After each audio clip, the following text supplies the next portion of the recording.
안녕하세요. 동행TV 시작합니다. 동행TV는 동물을 위한 행동의 공식 유튜브입니다. 저는 대표를 맡고 있는 전채은이고요. 저희가 이런 영상을 시작하게 된 이유는 단체가 시작된 이후 2012년부터 많은 강연을 했거든요.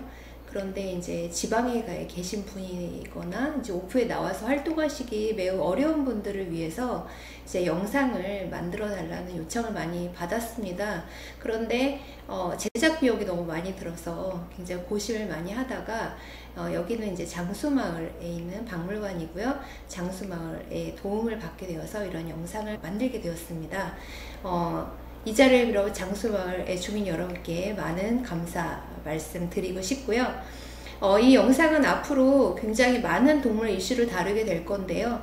개 훈련 방법이나 여러분들이 키우고 계신 반려동물에 관련된 이야기들이 아주 자세하게 나오지는 않을 겁니다. 왜냐하면 강아지 훈련법 같은 것은 좀 전문가들이 많이 있어요. 그래서 그런 전문가들의 동영상 강의를 많이 활용하시면 좋을 것 같고, 여기서 주로 다루게 될 내용들은 요즘에 이제 동물 관련 이슈가 많이 뜨고 있잖아요. 그런데 기사도 많이 나오고 시민들의 관심은 증폭되고 있는데, 그런 기사나 이슈가 뜰 때마다 도대체 내가 무슨 관점을 어떻게 가져야 될지에 대해서 굉장히 궁금해 하시는 분들이 많이 있어요. 잘 모르면 그만일 수 있는데, 실제로 법을 만들거나 정책을 만들거나 이슈를 이제 이끌어 나가는 그런 전문적인 활동가들에게는 본인이 어떤 관점으로 이것을 바라봐야 되는지에 대한 그런 기준이 굉장히 중요한 것 같습니다. 그래서 그런 관점을 제대로 가져나가게 하기 위해서 도움을 주는 그런 내용들을 앞으로 다루게 될 것 같습니다. 사실은 동물 관련 이슈에서는 많은 선입관들이 좀 있어요. 특히 이제 동물보호단체들은 많은 시민들로부터 욕을 많이 먹죠. 쟤네들 굉장히 감정만 가지고 동물만 사랑하고 인간을 굉장히 싫어하고 인간 혐오주의자다, 이런 비판들이 굉장히 많이 있는데요. 사실 그렇게 보여지는 측면들이 분명히 있긴 있어요. 왜 그러냐면 동물보호단체 활동가들은 이전에 많은 시민들이 가지고 있지 않았던 생각들을 표출시키는 사람들이다 보니까 낯선 것들은 굉장히 공포감을 불러일으킬 수밖에 없거든요. 그래서 단순히 이런 선입관이 아니라 우리가 인간을 혐오하는 사람들이 아니라 인간 속에 살고 있는 역사 속에서 많은 동물들이 어떻게 착취당하고 또 이용되었고, 또 이렇게 학대하는 동물들과 함께 사는 우리가 과연 이렇게 돼도 되는가 라는 그런 생각을 좀 가지게 할 필요는 있는 것 같아요. 동물 관련해서 복지가 많이 향상된 나라는 이제 서구의 여러 선진국들을 이렇게 이야기하는데, 서구의 선진국에서는 사실 우리가 겪었던 문제를 예전에 다 겪었어요. 사실 감정적인 문제도 있었고 또 유기동물도 많이 발생했었고 많은 학대가 있었지만, 그런 감정적인 문제를 떠나서 이것이 왜 옳지 않은지를 과학적으로 연구를 했고, 그 과학적으로 연구한 것을 합리적인 방식으로 제도와 법을 정착시킨 나라죠. 그래서 사실 서구가 이런 과정을 쭉 겪었기 때문에 우리는 이런 이슈들을 서구의 것을 우리의 것으로 이렇게 다시 전환시키는 그런 과정이 좀 필요한 것 같고, 그렇게 하기 위해서는 서구에서 있었던 여러 이론들을 우리가 습득하는 것도 필요하고, 또 결국에는 우리가 우리 사회의 동물들의 복지를 향상시키는 거기 때문에 우리 사회의 여러 문제점, 우리 사회는 어떤 특징을 가지고 있나, 이런 관점도 같이 이렇게 말씀을 드리고자 합니다. 오늘은 첫 시간으로 요새 한참 이슈가 되고 있는 ASF라고 하죠. 아프리칸 스와인 피버에 관해서 이야기해 볼까 합니다. 이 질병 우리나라에서 처음 발병을 했고요. 이거는 우리나라에서도 이제 법정 전염병인 동시에 세계동물보건기구에서 관리를 하고 있는 질병입니다. 우리나라는 세계동물보건기구, 즉 언론에서 많이 나오죠. OIE라고. 이 OIE에 가입을 한 것은 1953년입니다. 북한은 2001년도에 가입을 했고요. 이 세계동물보건기구에 속해 있는 회원국으로서의 어떤 의미가 있는지는 나중에 축산업 관련해서 자세하게 다루도록 하겠습니다. 이 ASF는 고병원성, 중병원성, 저병원성이 있어요. 그런데 이게 왜 위험하냐면 고병원성 같은 경우에 감염이 되면 100% 폐사를 하고요. 또 이게 이 바이러스가 굉장히 변종이 많기 때문에 백신을 개발하기가 굉장히 어렵습니다. 그리고 이제 다른 동물에 감염되는 건 아니고 돼지만 주로 감염이 되고요. 현재 이제 아프리카하고 그다음 유럽에서 ASF가 이제 감염이 돼서 질병이 굉장히 문제가 됐었는데 이곳에서 야생 멧돼지가 이제 숙주가 되었었다라고 해요. 그래서 현재 우리나라도 야생 멧돼지를 지금 총기로 사냥을 한다라는 이야기가 나오고 있죠. 이 전파는 어떤 방식으로 전파가 되냐면 동물의 침, 그 다음에 호흡기 분비물, 콧물 같은 거, 혹은 오줌, 분변, 혹은 혈액 조직 이런 데에 이제 바이러스가 남아 있어요. 그래서 이제 돼지의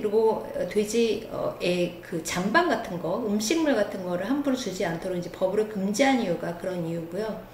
또 간접적인 방식으로는 바이러스가 이제 차량이나 도구나 사람을 통해서 이렇게 전염이 되게 되죠.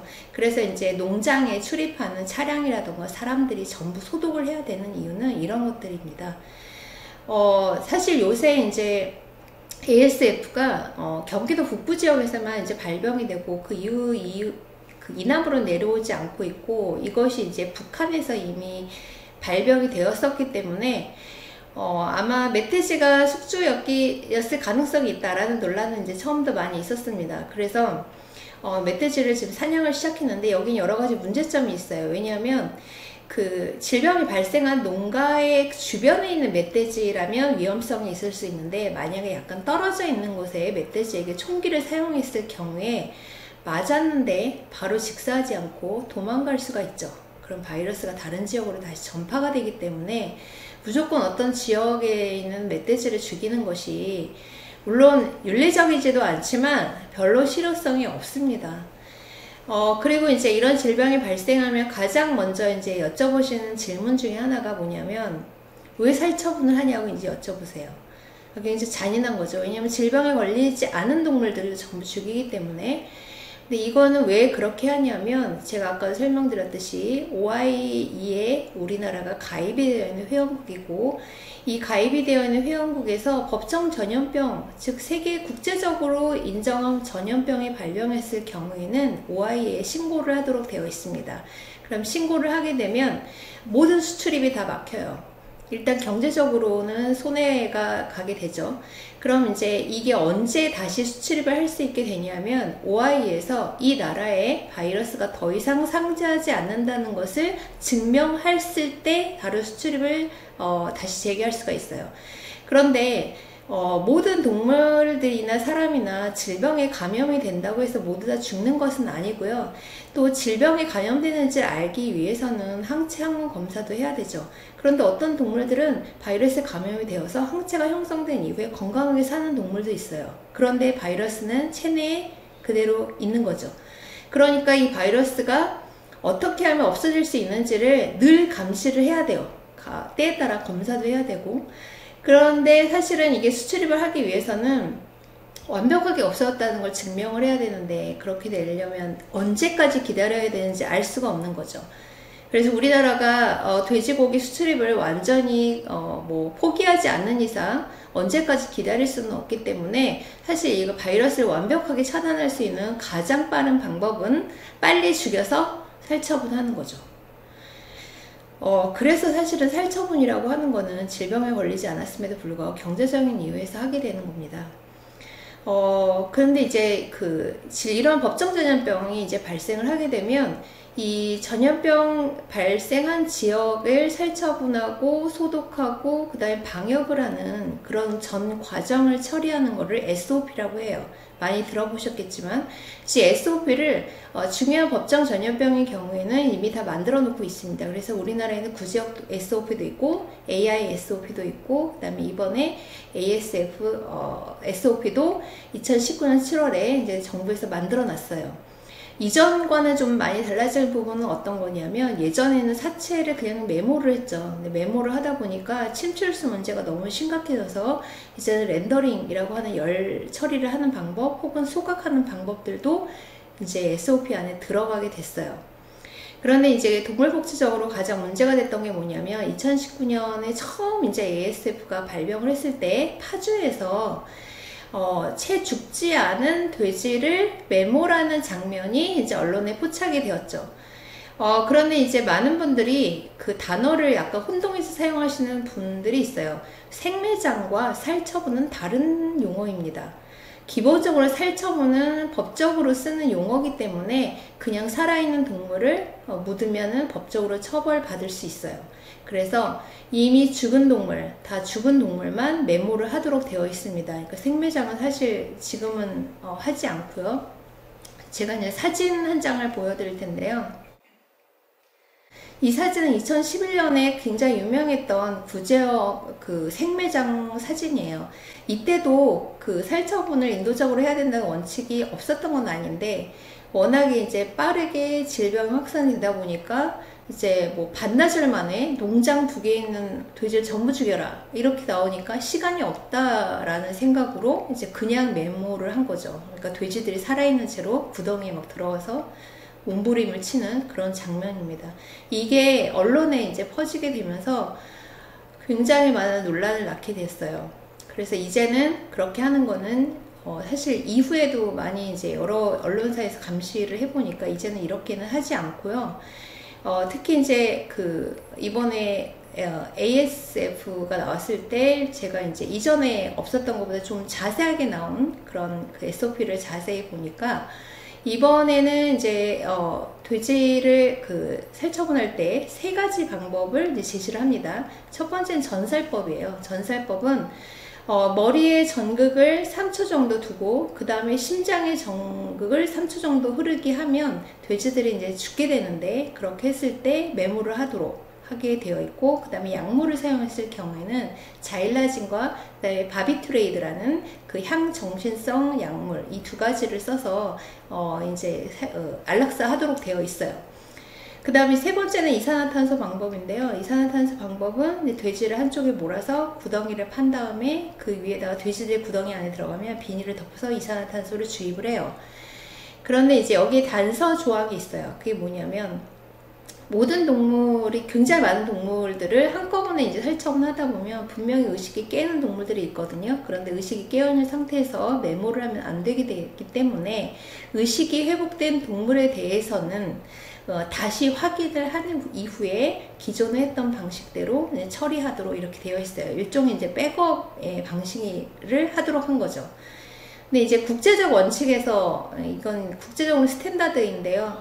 동물을 어쩔 수 없이 죽여야 되는 경우, 그 도살장이라던가 혹은 안락사를 한다거나 여러 가지 방식에서 그냥 죽이는 게 아니라 동물이 사망에 이를 때까지 최대한 고통이 없어야 되고 의식이 없는 상태에서 죽이도록 되어 있어요. 그러니까 의식이 있는 상태에서 메모를 하는 것은 사실 국제적인 인도적 원칙에 맞지 않는 거죠. 그런데 파주에서 있었던 생매장 사건이 왜 일어났냐면요. 사실은 굉장히 많은 동물들, 1000마리, 2000마리 정도를 이제 구덩이에 넣어서 이산화탄소를 넣어요. 비닐을 넣고. 그렇게 하다 보면 이산화탄소가 사실 모든 개체에게 다 똑같이 흡수되는 건 아니죠. 그리고 개체별로 특징이 좀 다를 수 있고, 어떤 동물들은 건강하니까 오래 버틸 수도 있고, 어떤 동물들은 금방 죽을 수도 있어요. 그렇게 하다 보면 분명히 살아나는 동물들이 생기는데, 여기서 각 지자체에서 그런 걸 담당하시는 분들이 사망 확인을 안 하는 거죠. 그럼 왜 사망 확인을 안 하냐면, 사실 이거는 구조적인 문제가 있어요. 우리나라는 SOP도 잘 만들고요. 질병이 발생하면 이제는 굉장히 빠르게 방역 조치를 할 정도로 되어 있는데, 문제는 여기에 있는 사람들이 제대로 훈련받지 않았다는 거예요. 그러니까 모든 이 굉장히 단기간 내에 땅도 파야 되고 매몰도 해야 되고, 혹은 매몰이 안 됐을 때는 소각로도 만들어야 되고, 그런 걸 들여와야 되고, 또 옮겨야 되고, 그 다음에 이 동물들을 한 곳에 몰아야 되고, 땅을 파야 되고, 비닐을 덮어야 되고, 이 모든 과정이 사실은 굉장히 정교한 작업인데, 이것을 단기간 내에 해야 되고, 단기간 내에 이거를 적용을 잘 시키기 위해서는 평상시에 잘 훈련이 되어 있어야 돼요. 그런데 우리나라는 사실 이 여기 방역에 투입되는 사람들 중에서 제대로 훈련받지 않은, 그러니까 일용직으로 일하시는 분들도 와서 잠깐이라고 가는 경우들도 많은데 제대로 훈련을 받지 못했기 때문에 이런 실수들을 많이 하게 되는 거고요. 그 다음에 이제 별도의 백업, 그러니까 의식이 살아있는 동물들에게 다시 한번 절명시킬 수 있는 방법을 취해야 된다. 이런 것도 제대로 훈련받지는 않아요. 그러니까 매뉴얼이라고 하는 게 그냥 있는 거죠. 만들어만 놓는 거죠. 이런 거를 저는 일본하고 좀 비교를 해볼 필요가 있다고 생각이 드는데, 일본 같은 경우는 사전 예방에 대해서 굉장히 철저하게 지키는 편이에요. 일본은 가축 사양 위생관리 기준이라는 게 있어요. 그래서 이게 100마리 이상의 동물을 키우는 농가는 의무적으로 25개에 달하는 그런 항목에 대한 거를 지키도록 정부가 요구를 하고 때에 따라서 가서 확인을 해요. 그런데 이제 확인을 하면 실제로 통계를 보면 90%의 농가가 이런 걸 잘 지킨다고 해요. 그러니까 소독, 방역, 예방, 그 다음에 야생동물들이, 그러니까 숙주가 될 수 있는 야생동물들이 농장에 침입할 수 없게끔 하는 설치, 이런 것들, 이를 굉장히 잘 지키고 있는 거죠. 이렇게 잘 지키고 있다 보니까 실제로 일본에서는 AI나 이런 방역, 전염병이 발생을 하면 이제 한 농가만 살처분을 끝내고 다른 농장은 예방적 살처분을 하고 있지 않습니다. 그러니까 굉장히 방역을 철저히 하고 사전에 예방을 잘하는 거죠. 그리고 이제 일본은 지자체마다 평상시에 전염병이 발생했을 때 어떤 방식으로 하는지를 훈련을 한다고 해요. 그래서 제가 일본의 그런 사례들을 보고 나서 느낀 건데, 제가 SOP를 보고 났을 때, 이 SOP는 그냥 단순히 사람들에게 교육만 시켜도 되는 게 아니라 훈련이 필요하지 않을까, 이런 생각을 들었는데, 역시 일본에서는 그런 훈련을 하고 있어요. 그래서 우리나라는 구제역은 지금 백신을 사용하고 있지만, 일본은 백신조차도 사용하고 있지 않은데, 이렇게 방역이 잘 되는 거는 그만큼 국가 시스템을 잘 만들었다는 거죠. 그래서 우리나라가 구체적으로 보면 그 축산 농가가 약 12만 농가 정도 되고, 그 다음에 축산 동물들이 한 4만 마리 정도가 있어요. 그런데 이제 질병이 발생하면 이제 방역도 하고, 차량 통제도 하고, 그 다음에 평상시 농가 예찰도 하고, 이런 역할을 하는 사람들을 방역사라고 하는데, 방역사는 300명 정도밖에 안 됩니다. 네, 너무 일이 힘들고, 그 다음에 살처분할 때 받는 정신적인 고통이 굉장히 심하다 보니까 이직률이 굉장히 높아요. 이직률이 높으면 이 분야에서 전문성을 가진 사람들이 굉장히 떨어지게 되죠. 그래서 지금 현재로서는 어떤 논의들이 많이 이루어지고 있냐면, 2014년에서 2015년까지 우리나라에서 AI가 발생했을 때 전체적으로 쓴 국가 예산이 7천억 원 정도 됐는데, 그 중에 보상금으로 사용한 금액이 5천억 원 정도 돼요. 나머지는 방역이나 소독에 썼어요. 그러니까 어떤 일이 일본하고 비교해 보면, 일본도 이제 만약에 질병이 발생했을 때 보상금을 주기는 하는데, 모든 농가에 보상금을 주는 게 아니고 평상시에 소독이나 방역이나 예방에 힘쓰지 않은 농가는 보상금을 주지 않습니다. 그래서 우리나라는 이게 너무 상투화되어 있어요. 그냥 매번 발생하면 알아서 보상금을 주기 때문에 농가에서 그런 방역이나 이런 것을 신경을 쓰지 않죠. 그래서 사실은 각 농가마다 사실은 소독시설 이런 게 다 있어야 되는데, 너무 농가마다 그걸 안 지키기 때문에 현재 정부에서는 거점 소독시설이라는 걸 만들어 놨습니다. 정부에서 이렇게 만든 이유는 사실 농가가 잘 지키지 않기 때문이죠. 그래서 이 문제는 사실 우리는 지금 심각하게 좀 생각해 볼 필요가 있어요. 저는 동물을 굉장히 좋아하는 사람이고, 또 이런 축산업에서 나오는 고기를 먹지 않는 사람이지만, 현재 많은 동물들이 죽어가고 있고, 또 그냥 도살장에서 죽는 동물보다 어떻게 보면 굉장히 많은 동물을 한꺼번에 처리하다 보면 개체별로 제대로 된 인도적인 살처분이 이루어지기 굉장히 힘든 구조로 되어 있다 보니까, 적어도 이렇게 죽는 동물이 더 이상 많이 발생하지는 않아야 되겠다라는 생각이 들어서, 좀 어느 날 갑자기 모든 사람들이 육식을 줄일 수는 없어요. 그리고 축산업이 어느 날 갑자기 없어질 수도 없어요. 왜냐하면 축산업은 한 국가의 중요한 산업이기 때문에 그것을 한꺼번에 없앴을 때는 우리나라의 경제가 굉장히 휘청거릴 수 있죠. 그렇지만 현재와 같은 형태의 비인도적인 살처분이 계속 이루어지게 하기보다는 점진적으로 좀 우리나라도 방역이나 소독이나 이런 예방 조치를 제대로 하지 않는 그런 축산 농가에 한해서는 더 이상 보상금을 주는 방식이 아니라 점진적으로 좀 축산업도 어느 정도의 구조조정이 필요한 시점이 아닐까. 이런 것은 이제 정부와 관계기관, 그 다음에 많은 시민들이 노력해서 바꿔나가야 되는 시점이 아닐까, 이런 생각이 들었습니다. 사실 죽음에 대해서 이야기하는 거는 굉장히 불편한 일이에요. 그렇지만 우리가 현재 있는 우리나라의 축산업, 그 다음에 전염병, 그 다음에 이로 일어나는 비인도적인 살처분, 이런 문제를 좀 객관적인 시각으로 바라보고 현재의 위치에서 어떻게 바꿀 것인가, 이런 것을 좀 심도 있게 한번 생각해 봤으면 하는 의미에서 이런 영상을 마련하였습니다. 오늘은 여기까지고요.